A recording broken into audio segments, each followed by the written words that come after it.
मंत्रिपरिषद के सभी वरिष्ठ साथी, इंडोनेशिया के और भारत के मेरे भाई और बहनों,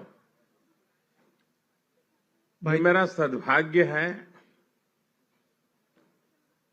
कहीं न कहीं मुझे शिव जी के साथ जुड़ने का अवसर मिल ही जाता है। मेरा जन्म वडनगर में हुआ। हाटकेश्वर महादेव एक बहुत बड़ा तीर्थ क्षेत्र है।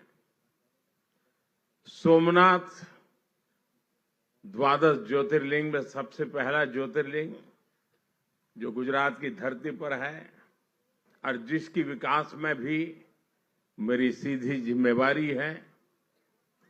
और मेरा राजनीतिक कार्यक्षेत्र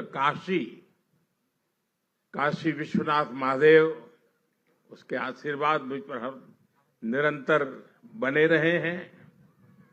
चाहे केदार धाम का पुनर्निर्माण हो, चाहे उज्जैन महाकाल का पुनर्निर्माण हो, या आज यहां पर आकर के करीब करीब 1000-1200 साल पुराना ब्रह्मा विष्णु महेश इन यादों को साथ जुड़ी हुई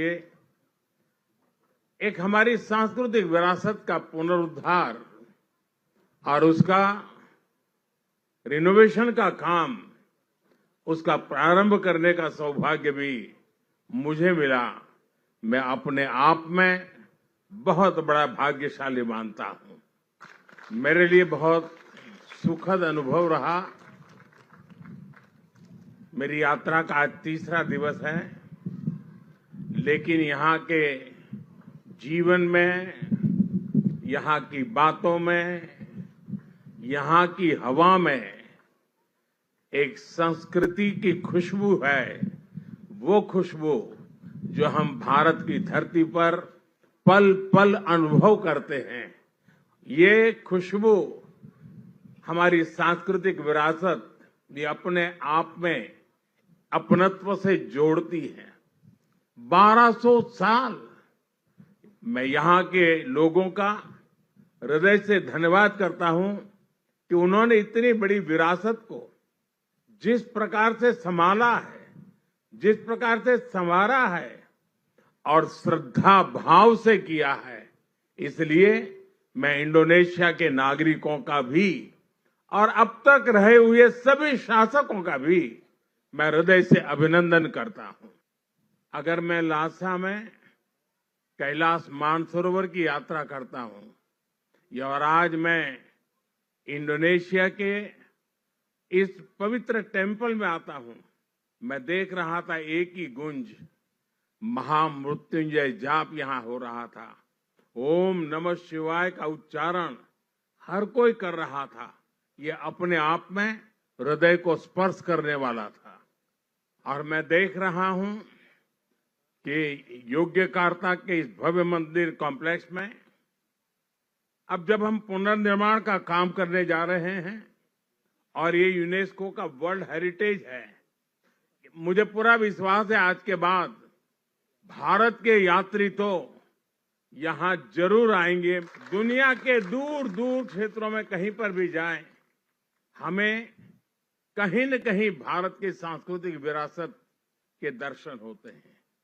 ये पूरे साउथ ईस्ट एशिया का दूसरा सबसे बड़ा हमारी विरासत की पहचान है। इस मंदिर में भगवान शिव, मां दुर्गा और गणेश जी की प्रतिमाएं हैं। सदियों तक इस मंदिर में बहुत आस्था से पूजा होती रही है।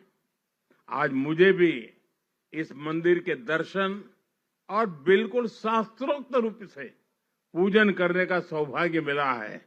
ये मेरे जीवन के लिए बहुत ही चैतन्यपूर्ण क्षण मैं मान सकता हूं। मित्र प्रेसिडेंट प्रबोवो जी, उनके साथ यहां आने से ये आयोजन मेरे लिए विशेष हो गया है।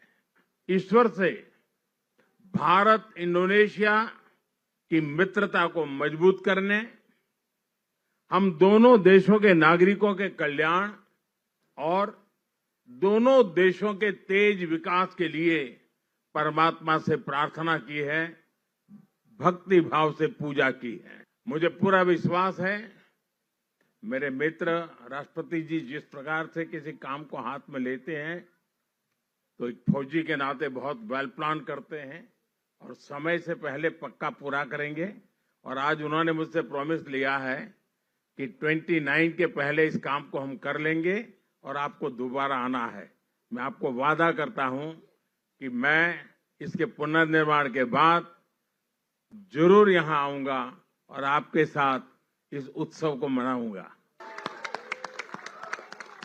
राष्ट्रपति जी, मैं इंडोनेशिया में लैंड हुआ और अब थोड़ी देर के बाद विदाई दूंगा, लेकिन आपने जो समय निकाला, पूरा समय आप मेरे साथ रहे और हर कार्यक्रम में जिस प्रकार से आपने बारीकी से इसका प्लानिंग किया, एग्जीक्यूशन किया, एक मित्र के नाते इतने शानदार स्वागत के लिए, इतनी आत्मीयता के लिए मैं भारत के 140 करोड़ नागरिकों की तरफ से और व्यक्तिगत रूप से मेरी तरफ से मैं आपका बहुत बहुत आभार व्यक्त करता हूं। बहुत बहुत धन्यवाद।